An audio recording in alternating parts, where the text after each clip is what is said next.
anyone that had a variable mortgage rate that was adjustable, some of them are paying almost double, right? It's almost like they were forced to go and buy a new property and they're holding a mortgage and they had no plan for that. So having to shift or find an extra 2,000 a month consciously is difficult. Welcome to the Steadyhand Coffee Break series, where we dive into matters of finance that matter to Canadians. Now, whether you're planning for or living in retirement, or frankly, retirement's not even on your radar, I hope that you'll find our topics and discussions helpful. It's currently the springtime of 2024 and inflation seems to be abating. But we all know inflation surged to its highest level in decades over the past 2 years, affecting everything from our grocery bills to our utility costs. And if you are thinking about or renovating your home or building a new one, look out. Lumber and labor costs have shot through the proverbial roof. Now, today's video deals with the rising cost of living and the impact that inflation is having on our financial planning, budgeting, and expense management. And to help make sense of it all and to provide some strategies and tips to make our money last or go further, we're joined by Christine White, a certified financial planner with Money Coaches Canada. Welcome, Christine.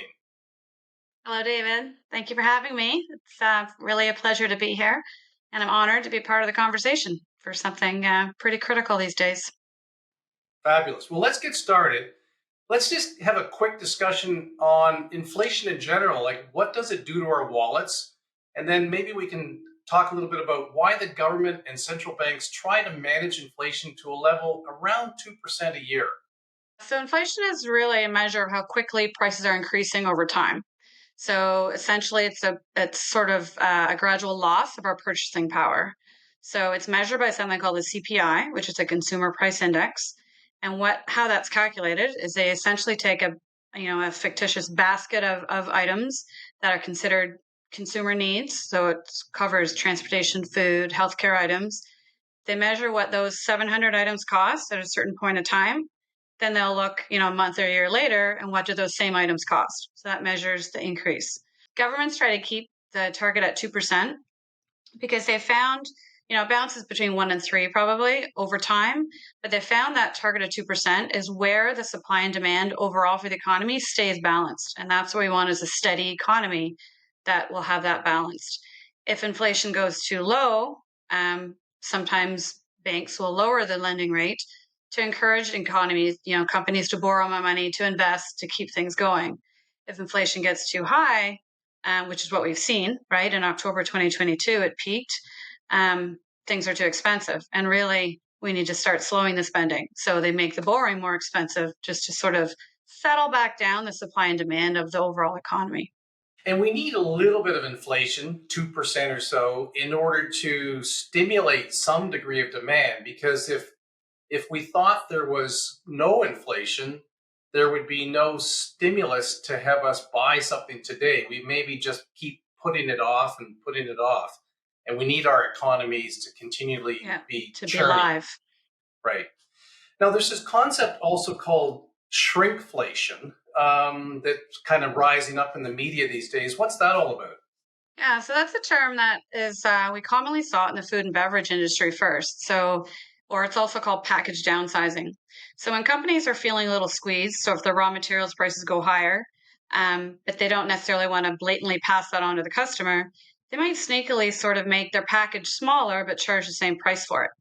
So customers are not going to notice, less chips in a bag as soon as they will notice if the price is higher than their normal brand or purchase price. So it's a way to sort of keep profit margins the same when costs are going higher. So if we shift that over to sort of a macroeconomics, the same thing's kind of happening. The economy is contracting, but prices are rising.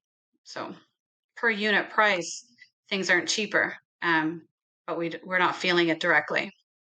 I guess there is one positive to all this calculation of inflation, and that is when the Bank of Canada calculates inflation rates, they actually also they incorporate shrinkflation into it. They incorporate price rises, obviously, but they also incorporate, I guess they're kind of a price decrease. So if you have a cell phone and all of a sudden your carrier takes you from a 5 gigabyte plan to a 10 gigabyte plan and they don't increase the cost, that gets factored in as sort of negative inflation as well. Yeah, and that's actually been credited for some of our inflation rate coming down recently is because cell phone plans have become cheaper in theory, per unit price.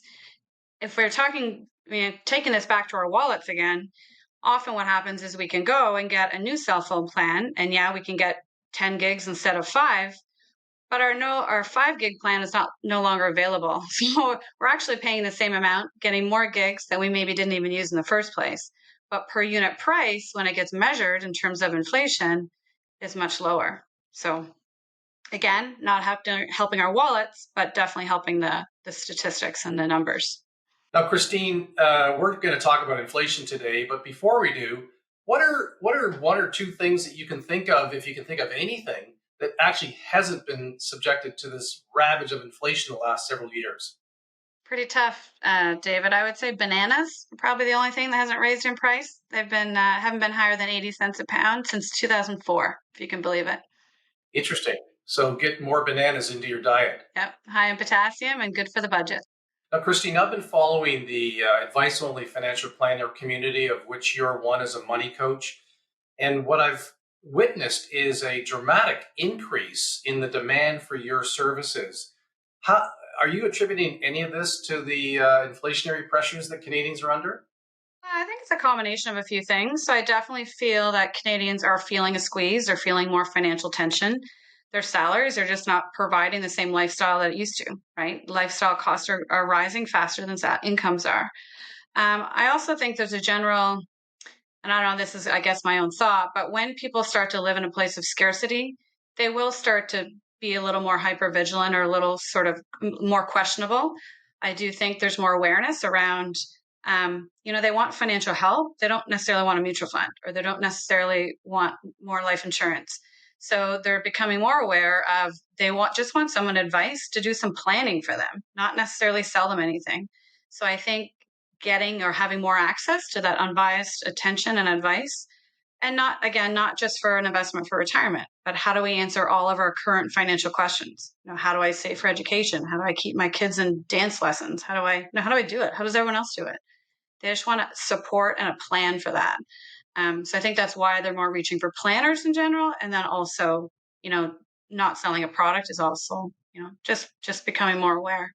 But definitely, people are feeling the tension, so they're looking for help more. They need it.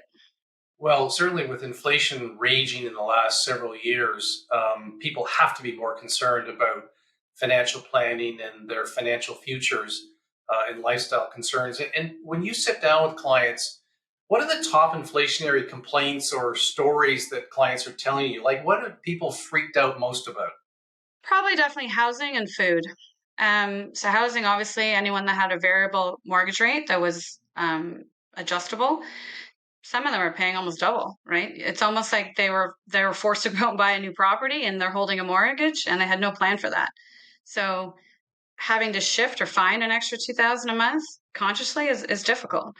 Um, Groceries are also something that, if we talk about the peak inflation being 6.9% in October 2022, if you look at just the food CPI, it's closer to 11%. So food prices have definitely shot up more on average, or kind of a weighted average part. Um, but generally, it's just overall everything is more expensive. So gas just went up recently. So it's the day-to-day items that generally they used to be able to handle that are now stressing into their main flow, their main cash flow. I'm in our downtown Toronto office. Prior to getting on the system with you today, I went down to get a very, very small lunch, a very, very small salad. And it was it was $8.60. And I was like, what? And it was literally a tiny little salad. So I'm getting freaked out about the cost of living. Now, as you sit down with Canadians and you're working on financial plans, what are some of the suggestions that you're providing to those who are really struggling to keep up with the level of expense increase?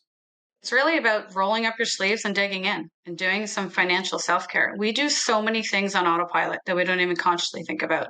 We're creatures of habit. We have these patterns. We do things just because we always have. Um, I always encourage clients, we start with our goals. What is important? That sounds sort of cliche ish in terms of what's important to you, but really when things are getting tight and money is becoming more finite is what's happening, right? So we've been lines of credit and credit cards, people have been tapping and tapping and tapping, and we've lost touch with having so much money and making choices with that money. So we want it all, we deserve it all, we work hard, we get caught in these myths in our own head. So it's really time to look at what are your fixed costs and what are the basics that we have and then what's left over. Sometimes getting granular is overwhelming, right? And they kind of don't know where to start. So definitely I start looking at, just knowing your numbers, digging in. Um, Sometimes it's sort of learning how to say no, right? To things that learning how to say no to your spouse, learning how to say no to yourself or your kids. Um, Groceries. I mean, you can look at your fixed bills and, do you have the best insurance rate, the best, cell phone rate? After that, they're pretty steady. You want them to be steady, and then you know what's left. In terms of dealing with this inflation and this blip that we're in, remember it's a moment of time, right? So if you can delay big purchases like cars or renos until things are a little more stable, then maybe that makes sense, right? So again, get off autopilot. The question every time you're spending money, it's a choice. And if you're saying yes to something, it means you may have to say no to something else. Sort of lost that concept a little bit along the way um, over the years. Groceries and food are Ubers. They're areas that are discretionary, and that's where the convenience spending happens. That's where the bleed happens. So when we're tired and hungry and busy and trying to get through the day, that's where the money creeps. Um, one of my first questions for clients is how much food do you throw out? And it's most people are disgusted. I try to say if you visualize, and I used to say visualize, chucking toonies in your compost bin every time you're doing it. Now I might joke, oh, you're throwing $20 bills in the compost bin every time, but um, reality is we do a lot of things mindlessly. So it's not necessarily that we really need to cut and trim everything good as we know it. It's more just focusing our money and spending it mindfully and purposefully. That's really good insight. What role does budgeting have in sort of this managing expenses? And how typical is it that your clients come to you already budgeting, um, and versus go away with a budgeting exercise? I'll start by saying I don't even use the word budget. I don't like the word budget. It's like a diet. Nobody wants to be on a diet their whole lives. It's negative, it's restrictive, it's can't do that. But that being said, just like we want a lifestyle plan to live healthy, we want a healthy plan for our money, right? So it's around having we call it a spending and savings plan. Lots of times clients will show up and they've tried some sort of budgeting. Most budgets don't work for a few reasons. One is that they're trying to do them paycheck to paycheck or month to month. Our lives don't work month to month. We don't have a vet bill every month. We don't have a car repair. We don't have a vacation every month. So they don't mentally map out or stretch their thinking far enough. The other thing, this traditional budget, people will track every dollar they spend. I don't care what you spent on groceries last month. I want to know how do you stay on track this month, right? So people spend a lot of time tracking the past, not proactively planning and structuring themselves to look forward and make good decisions or different choices. So, um, managing your cash flow is for us. If we think of our hierarchy of needs, cash flow is the foundation. Understanding what's coming in and what's going out. If you know the cost of your life, then you can make smarter or more educated decisions around the bigger decisions, like how fast can we pay our mortgage or debt off? How much can we invest for later? How much will we need later, right? That whole question of retirement, how much do I need?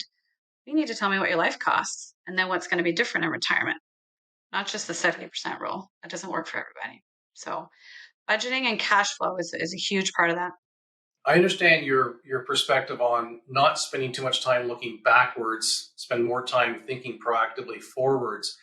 But are there any, and I know you don't like the word budgeting, but are there any tools that support that cash flow management? Are there any apps that people are putting on their phone or that you encourage people to consider utilizing? So a lot of people do like apps. I don't have any that I particularly recommend. Generally, when we work with clients, we work with an Excel sheet and we work with our own banking app. And we often will even physically compartmentalize their money to model their budget sheet. Everyone understands the word budget, so I'll use that from now on. But basically, if we lay out a budget and we understand your fixed regular costs, we understand your day-to-day grocery eating out money, and then we understand what we need to park away for expenses throughout the year, we can model your bank account structure to match that. And then people can use their own physical money to guide them, not, an app that's tracking the past or may have some time lag, or it's just pretty pictures on a phone, right? So what we need is to take budgets from a theory on a spreadsheet on a computer or a pretty picture and make them functional in your life. Some clients, we even sort of make physical access to money a little bit more difficult. We'll decide what makes sense for a debit card, what makes sense for a credit card. Just and again, not to lock it down, but just to make them more engaged and make them more mindful around every time they spend money. It's a choice. Well, let's shift to debt because you mentioned earlier that with rising interest rates that are there to battle the ravages of inflation, people's mortgage payments are going up if they've had variable mortgages or if their fixed terms are coming up and they're renegotiating. They're in an environment where that mortgage interest is up, and of course other levels of debt interests are up as well. What kind of advice do you give your clients related to borrowing in general and specifically as it relates to this rising rate environment? People are definitely feeling the tension from, if they were using their line of credit or their home equity line of credit to bridge them or help them, satisfy different expenses. You see it a lot with clients that get bonuses, right? So they'll use their line of credit to kind of help navigate through the cash flow through the year. And then they'll use the bonus to sort of, equal out sometimes. And that line of credit used to be at 2.7%. Now it's at 7.7, right? So it's a big cash flow stressor. Generally, I can say it depends because every client we work with has their own set of needs, right? In terms of, we definitely consider the math. So we look at, it might sound simple to some people, but when we're busy and not engaged, we're not looking at what we're carrying on a credit card versus a line of credit at 20% versus, 13 or 7. So again, it's digging in, looking at your numbers. We look at behavior as well. So sometimes paying something off and opening might just open up more debt. So debt consolidation from a mathematical perspective absolutely makes sense. Maybe not behaviorally. It might not make them sleep best at night. So every client is a little bit different. Generally, borrowing off your home is the cheapest sort of source of money if you want to look at it mathematically wise. One thing I always suggest to clients is keep asking. So, I mean, it's just like Rogers and Bell. They're not going to call you and give you a better phone rate, right? So I've had clients that show up to me and their home equity line of credit is not the standard rate, right? Because no one's ever asked them to make it that. So, or, renegotiating better terms or, there's all sorts of things like that. I do love the general snowball approach. So I encourage clients to, if they have multiple debts, to obviously make sure they're paying the minimum payment on everything, but then focus on one debt to target and attack and figure out, based on cash flow, based on other spending needs, what makes sense. Sometimes clients actually try to pay debt off too fast. Don't get the impression I'm saying don't pay your debt off. That's not what I'm saying at all as a planner or coach. But sometimes, the first step to getting out of debt is to stop adding to it. And to do that, we have to start living on our own money, right? And live within our means, which sounds so easy, but for a lot of people, they lost touch of what that means, right? They make 100,000. What does that mean they can afford? They have no idea. 200,000. They don't know, right? Especially with inflation, if you think back, like some people, I don't say live in the past, but it's, that if they might know what their parents made as a salary, they might think that is a healthy income to provide a certain lifestyle. They might make that same salary. It in no way provides the same lifestyle, right? So it's sort of being engaged with what that means. So the first step to get into debt, not add anymore. To do that, we pay the minimums and then say how much makes sense to consistently pay down on debt. And then we get them every payday, even if it's only $200 or $100, do it consistently and never add to the debt again. You got to break the debt cycle is the first step. So, and then set little target dates for yourself. You used the term snowball. Yes. What do you refer to there? So that's the concept that if you have multiple debts, you might have so you might have 5,000 at 20%, you might have 7,000 at 5%, whatever, different things. We want to pay the minimum payment on every one. Instead of we're taught, don't pay the minimum on your debts, right? Which makes sense. But if everybody pays, if you pay everything a little bit, no debts go anywhere. It's depressing because what you're paying is servicing the interest and not cutting into any principal. So all these debts are hanging around. If you pay all the minimums and then pick one and decide to attack it, you might pick the smallest balance, even if it has a lower interest rate, because you want to just wipe the line off. And then once you finish paying that debt off, you take whatever money you were allocated in your cash flow plan to put on debt on top of the interest, you move it to the next one. Then you wipe that one out. Then you move it to the next one. So the concept is a snowball that you start small, you build, you get some momentum. So as you start knocking your debts off, you're going to feel better about it. And it's not going to be such an overwhelming cloud. Okay, that makes sense. Well, let's wrap it up there, Christine, and thank you for sharing your insights and knowledge with us on this super hot topic for so many Canadians. Now, if people are interested in learning more about the work that you and your colleagues at Money Coaches do, how can they connect with you? Yeah, we've got a website. I think you can probably send a link out or attach a link somehow. We have about 12 or a dozen coaches, or we're all certified financial planners. Most of us will offer sort of a initial consult or just kind of discovery meeting. They can ask questions. We can sort of understand their situation, what they're looking for help with. Some of us specialize in different areas. So some are much more retirement focused. My practice itself is, I always say, I work with people in the middle third of their lives. So healthy incomes, but all sorts of competing demands for their money. So yeah, generally we can connect through the website, and we'll reach out to you from there. Fabulous. Well, we will include a link to your website in the video notes below. And thank you all for watching today. Be sure to leave any comments or questions that you might have on today's coffee break. We'd love to hear what impact inflation is having on you. And again, I invite you to subscribe to the Steadyhand YouTube channel and ask to be notified whenever we load up new content. Thanks again for watching, and bye for now.